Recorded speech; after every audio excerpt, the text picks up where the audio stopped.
ओम शांति। परमात्मा हमको कहते हैं कि बच्चे, मेरे मीठे बच्चे, मीठा बात ही बोलना है। हमारे मुख से कभी भी कड़वा शब्द नहीं बोलना चाहिए, सदा मीठा बोलना चाहिए और पवित्रता के गुण को धारण करना है। कभी भी कुवचन नहीं बोलना है। परमात्मा के श्रीमत अनुसार ही हमको चलना है, क्योंकि ये दुनिया तो मिट्टी में मिल जाने वाला है। ये दुनिया तो खलास होना है और इस दुनिया के बाद फिर तो सतयुग आने वाला है। इसलिए सतयुग की दुनिया में जाने के लिए हमको सतयुगी संस्कार धारण करना चाहिए, तभी हम जा पाएंगे, नहीं तो नहीं जाएंगे। शांति धाम में ही हम रहेंगे। और रात को रोज़ ये चार्ट लिखना है कि हमने कभी किसी को कटु वचन तो नहीं बोला, हमारा रजिस्टर ठीक रहा कि नहीं, कोई भी हमारे द्वारा कोई भूल तो नहीं हुई। ये बार बार चेक करना है। परमात्मा के श्रीमत पर ही हमको चलना है और सदा परमात्मा के आज्ञा का पालन करना है। कभी भी परमात्मा के आज्ञा का उल्लंघन नहीं करना चाहिए और फिर फरमानबरदार बनना चाहिए, बेवफा नहीं। वफादार का मतलब है परमात्मा के आज्ञा को पालन करना है और बेवफा मतलब परमात्मा को भी कोई कोई बच्चे धोखा दे देते हैं। नाम रूप में फंस करके इस दुनिया में काम क्रोध लोभ में आ करके परमात्मा को धोखा दे देते हैं, मतलब परमात्मा को भूल जाते हैं। तो इसलिए परमात्मा कहते हैं बच्चे सावधान रहना, माया अजगर कच्चा खा जाएगा। इसलिए परमात्मा के श्रीमत के अनुसार ही हमको चलना है। आइए, आज परमात्मा ने क्या हमको शिक्षा दे रहे हैं। आज है 12 जनवरी 2021 की साकार महावाक्य। आज बाबा कहते हैं मीठे बच्चे, पढ़ाई और दैवी कैरेक्टर्स का रजिस्टर रखो। रोज़ चेक करो कि हमसे कोई भूल तो नहीं हुई। आज का प्रश्न है, तुम बच्चे किस पुरुषार्थ से राजाई का तिलक प्राप्त कर सकते हो? बाबा का उत्तर है, पहला पॉइंट, सदा आज्ञाकारी रहने का पुरुषार्थ करो। संगम पर फरमानबरदार का टिक्का दो तो राजाई का तिलक मिल जाएगा। बेवफादार अर्थात आज्ञा को न मानने वाले राजाई का तिलक नहीं प्राप्त कर सकते। दूसरा पॉइंट है, कोई भी बीमारी सर्जन से छिपाओ नहीं, छिपाएंगे तो पद कम हो जाएगा। बाप जैसे प्यार का सागर बनो तो राजाई का तिलक मिल जाएगा। ओम शांति। रूहानी बाप रूहानी बच्चों को समझा रहे हैं, पढ़ाई माना समझ। तुम बच्चे समझते हो यह पढ़ाई बहुत सहज और बहुत ऊंची है और बहुत ऊंच पद देने वाले हैं। यह सिर्फ तुम बच्चे ही जानते हो कि यह पढ़ाई हम विश्व का मालिक बनने के लिए पढ़ रहे हैं। तो पढ़ने वालों को बहुत खुशी होनी चाहिए। कितनी ऊंची पढ़ाई है। यह वही गीता एपिसोड भी है, संगम योग भी है। तुम बच्चे अब जगे हो, बाकी सब सोए पड़े हैं। गायन भी है, माया की नींद में सोए पड़े हैं। तुमको बाबा ने आकर जगाया है। सिर्फ एक बात पर समझाते हैं मीठे बच्चे, याद की यात्रा के बल से तुम सारे विश्व पर राज्य करो, जैसे कल्प पहले किया था। यह स्मृति बाप दिलाते हैं, बच्चे भी समझते हैं। हमें स्मृति आई कल्प कल्प हम इस योग बल से विश्व का मालिक बनते हैं और फिर दैवी गुण भी धारण किए हैं। योग पर ही पूरा ध्यान देना है। इस योग बल से तुम बच्चों में ऑटोमेटिकली दैवी गुण आ जाते हैं। बरोबर यह इम्तिहान है ही मनुष्यों से देवता बनने का। तुम यहाँ आए हो योग बल से मनुष्यों से देवता बनने के लिए और यह भी जानते हो कि हमारे योग बल से सारा विश्व पवित्र होना है। पवित्र था, अब अपवित्र बना है। सारे चक्र के राज को तुम बच्चों ने समझा है और दिल में भी है। भल कोई नया हो तो भी यह बातें बहुत सहज है समझने की। तुम देवता पूज्य थे, फिर पुजारी तुम प्रधान बने और कोई ऐसे बतला भी न सके। बाप क्लियर बताते हैं, वह है भक्ति मार्ग, यह है ज्ञान मार्ग। भक्ति पास्ट हो गया, पास्ट की बात चिंतवो नहीं, वो तो गिरने की बात है। बाप अब पढ़ने की बातें सुना रहे हैं। बच्चे भी जानते हैं हमको दैवी गुण धारण करने हैं जरूर। रोज चार्ट लिखना चाहिए, हम कितना समय याद में रहते हैं, हमारे से क्या क्या भूल हुई, भूल की भारी चोट भी लगती है। उस पढ़ाई में भी कैरेक्टर्स देखे जाते हैं, इसमें भी कैरेक्टर्स देखा जाता है। बाप तो तुम्हारे कल्याण के लिए ही कहते हैं, इसमें भी रजिस्टर रखते हैं पढ़ाई का और कैरेक्टर्स का। यहाँ भी बच्चों का दैवी गुण कैरेक्टर्स बनाना है। भूल न हो यह संभाल करनी है।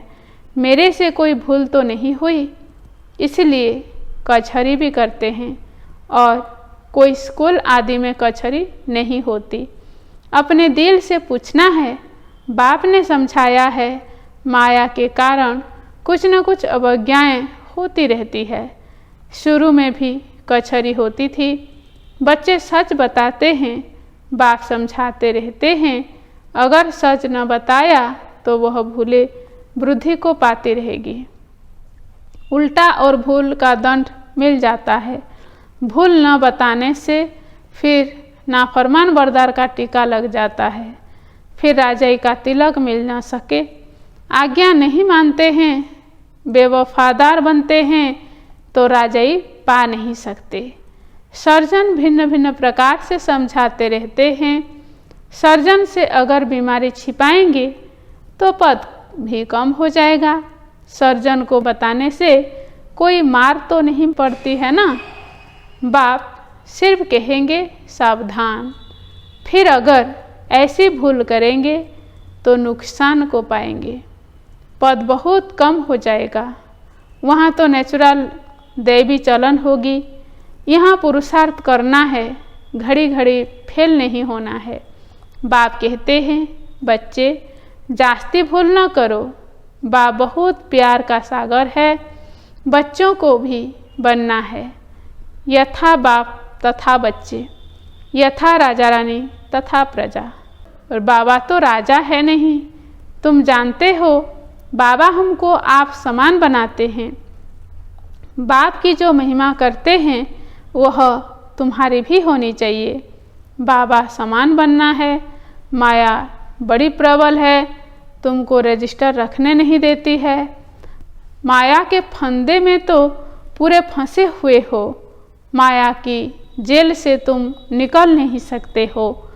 सच बताते नहीं हो तो बाप कहते हैं, एक्यूरेट याद का चार्ट रखो। सुबह को उठ बाबा को याद करो, बाप की ही महिमा करो। बाबा आप हमको विश्व का मालिक बनाते हो तो हम आपकी महिमा करेंगे। भक्ति मार्ग में कितनी महिमा गाते हैं, उनको तो कुछ भी पता नहीं। देवताओं की महिमा है नहीं, महिमा है तुम ब्राह्मणों की। सबको सद्गति देने वाला भी एक बाप है। वह क्रिएटर भी है, डायरेक्टर भी है, सर्विस भी करते हैं और बच्चों को समझाते भी हैं। प्रैक्टिकल में कहते हैं, वो तो सिर्फ भगवानुवाचा सुनते रहते हैं। शास्त्रों से गीता पढ़ते आते हैं, फिर उनसे मिलता क्या है। कितना प्रेम से बैठ पढ़ते हैं, भक्ति करते हैं, पता नहीं पड़ता है कि इससे क्या होगा। यह नहीं जानते कि हम नीचे ही सीढ़ी उतर रहे हैं। दिन प्रतिदिन तमो प्रधान बनना ही है। ड्रामा में नोंद ही ऐसे हैं। इस सीढ़ी का राज सिवाय बाप के कोई समझा न सके। शिव बाबा ही ब्रह्मा द्वारा समझाते हैं। यह भी इनसे समझकर फिर तुमको समझाते हैं। मूल बड़ा टीचर, बड़ा सर्जन तो बाप ही है, उनको ही याद करना है। ऐसे नहीं कहते कि ब्राह्मणी को याद करो। याद तो एक की रखनी है, कभी भी किसी के साथ मोह नहीं रखना है। एक बाप से ही शिक्षा लेनी है, निर्मोही भी बनना है, इसमें बड़ी मेहनत चाहिए। सारी पुरानी दुनिया से वैराग्य, यह तो खत्म हुई पड़ी है, इसमें लोभ व आसक्ति कुछ भी नहीं। कितने बड़े बड़े मकान आदि बनाते रहते हैं, उन्हों को यह भी पता नहीं कि यह पुरानी दुनिया बाकी कितना समय है। तुम बच्चे अब जगे हो, औरों को भी जगाते हो। बाप आत्माओं को ही जगाते हैं, घड़ी घड़ी कहते हैं अपने को आत्मा समझो। शरीर समझते हो तो जैसे सोए पड़े हो, अपने को आत्मा समझो और बाप को भी याद करो। आत्मा पतित है तो शरीर भी पतित मिलता है, आत्मा पावन है तो शरीर भी पावन मिलता है। बाप समझाते हैं तुम ही इस देवी देवता घराने के थे, फिर तुम ही बन जाएंगे। कितना सहज है, ऐसे बेहद के बाप को हम क्यों नहीं याद करेंगे। सुबह उठकर फिर बाप को याद करो, बाबा आपकी तो कमाल है, आप हमको कितना ऊंच देवी देवता बनाकर फिर निर्वाण धाम में बैठ जाते हो। इतना ऊंच तो कोई बना न सके, आप कितना सहज कर बतलाते हो। बाप कहते हैं जितना टाइम मिले काम काज करते हुए भी बाप को याद कर सकते हो। याद ही तुम्हारा बेड़ा पार करने वाली है, अर्थात कलयुग से उस पार शिवालय में ले जाने वाली है। शिवालय को भी याद करना है। शिव बाबा का स्थापना किया हुआ स्वर्ग तो दोनों की याद आती है। शिव बाबा को याद करने से हम स्वर्ग के मालिक बनेंगे। यह पढ़ाई है ही नई दुनिया के लिए। बाप ही नई दुनिया स्थापन करने आते हैं, जरूर बाप आकर कोई तो कर्तव्य करेंगे ना। तुम देखते भी हो मैं पाठ बजा रहा हूँ। ड्रामा के प्लान अनुसार तुम बच्चों को 5000 वर्ष पहले वाली याद की यात्रा और आदि मध्य अंत का राज बताता हूँ। तुम जानते हो हर 5000 वर्ष के बाद बाबा हमारे सम्मुख आते हैं। आत्मा ही बोलती है, शरीर नहीं बोलेगा। बाप बच्चों को शिक्षा देते हैं आत्मा को ही प्योर बनाना है। आत्मा को एक बार ही प्योर होना होता है। बाबा कहते हैं मैंने अनेक बार तुमको पढ़ाया, फिर भी पढ़ाऊंगा, ऐसे कोई सन्यासी कह न सके। बाप ही कहते हैं बच्चे मैं ड्रामा के प्लान अनुसार पढ़ाने आया हूँ, फिर 5000 वर्ष के बाद ऐसे ही आकर पढ़ाऊंगा। जैसे कल्प पहले तुमको पढ़ाकर राजधानी स्थापन की थी, अनेक बार तुमको पढ़ाकर राजाई स्थापन की है। यह कितनी वंडरफुल बातें बाप समझाते हैं। श्रीमत कितनी श्रेष्ठ है, श्रीमत से ही हम विश्व के मालिक बनते हैं। बहुत बहुत बड़ा मर्तबा है। कोई को बड़ी लॉटरी मिलती है तो माथा खराब हो जाता है, कोई चलते चलते होपलेस हो जाते हैं। हम पढ़ नहीं सकते, हम विश्व की बादशाही कैसे लेंगे। तुम बच्चों को बहुत खुशी होनी चाहिए। बाबा कहते हैं अतीन्द्र सुख और खुशी की बातें मेरे बच्चों से पूछो। तुम जाते हो सबको खुशी की बातें सुनाने। तुम ही विश्व के मालिक थे, फिर 84 जन्म भोग गुलाम बने हो। गाते भी हैं मैं गुलाम तेरा। समझते हैं अपने को नीच कहना, छोटा होकर चलना अच्छा है। देखो बाप कौन है, उनको कोई जानते नहीं, उनको भी सिर्फ तुमने जाना है। बाबा कैसे आकर सबको बच्चा बच्चा कह समझाते हैं। यह आत्मा और परमात्मा का मेला है, उनसे हमको स्वर्ग की बादशाही मिलती है।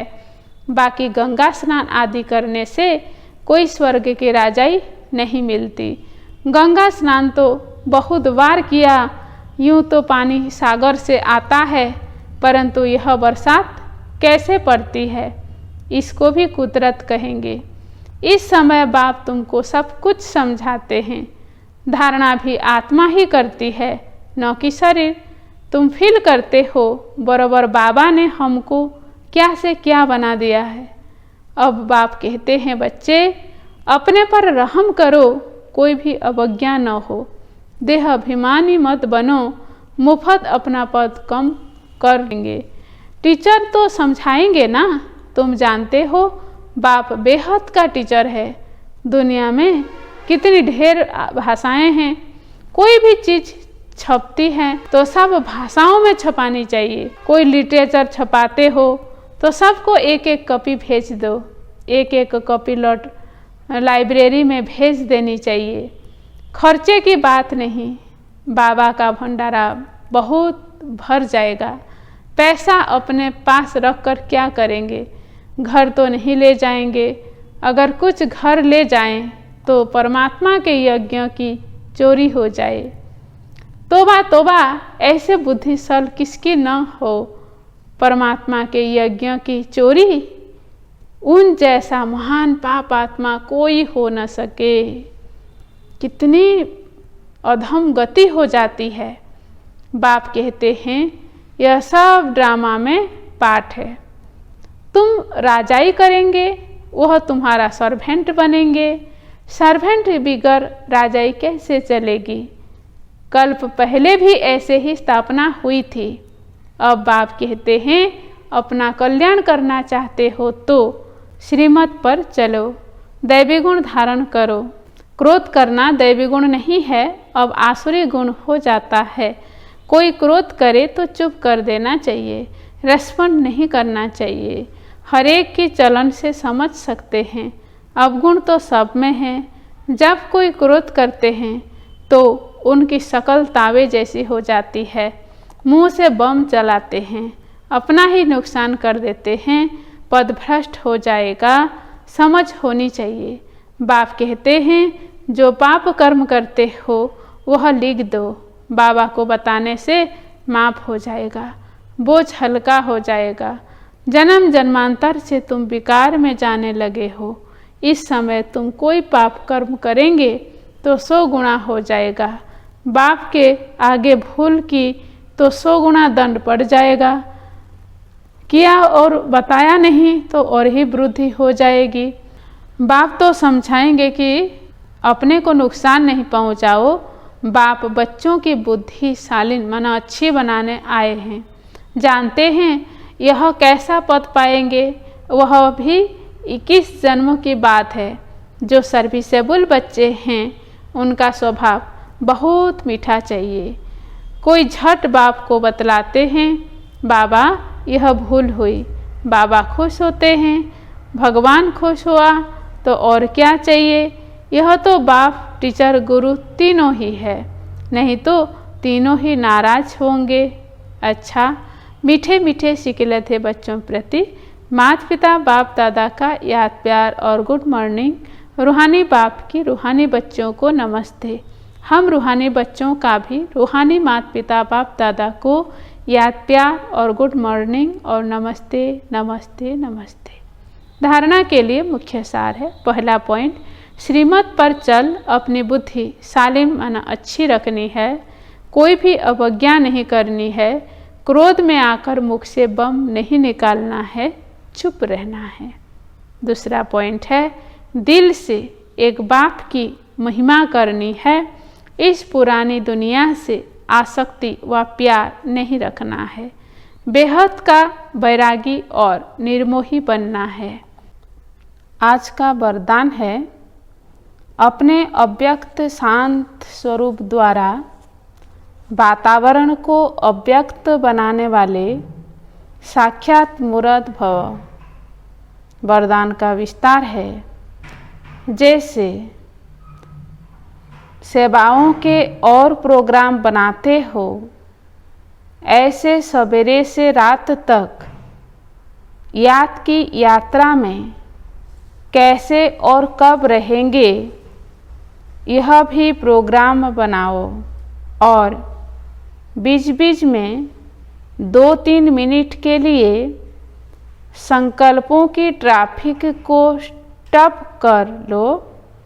जब कोई व्यक्त भाव से ज़्यादा दिखाई दे तो उनको बिना कहे अपना अव्यक्ति शांत रूप ऐसा धारण करो जो वह भी इशारे से समझ जाए। इसमें वातावरण अव्यक्त रहेगा, अनोखापन दिखाई देगा और आप साक्षात्कार कराने वाले साक्षात मूर्त बन जाएंगे। आज का स्लोगान है, संपूर्ण सत्यता ही पवित्रता का आधार है। 18 जनवरी निमित्त ब्रह्मा बाप के 18 कदम। आज है 12 नंबर पॉइंट। त्याग और भाग्य दोनों में नंबर 1। जैसे ब्रह्मा बाप आदि में स्थापना के कार्य प्रति साकार रूप में निमित्त बने, अल्प को तार आई तो सेवा अर्थ सर्वस्व त्याग मूर्त बने। त्याग और भाग्य दोनों में नंबर 1 रहे। अब अंत में भी बच्चों को ऊंचा उठाने के लिए व अव्यक्त बनाने के लिए अव्यक्त वतनवासी बने तो त्याग और भाग्य दोनों में फॉलो फादर करते हुए स्वयं को और सेवा को संकल्प कर बाप समान अव्यक्त वतनवासी बन जाओ। ओम शांति।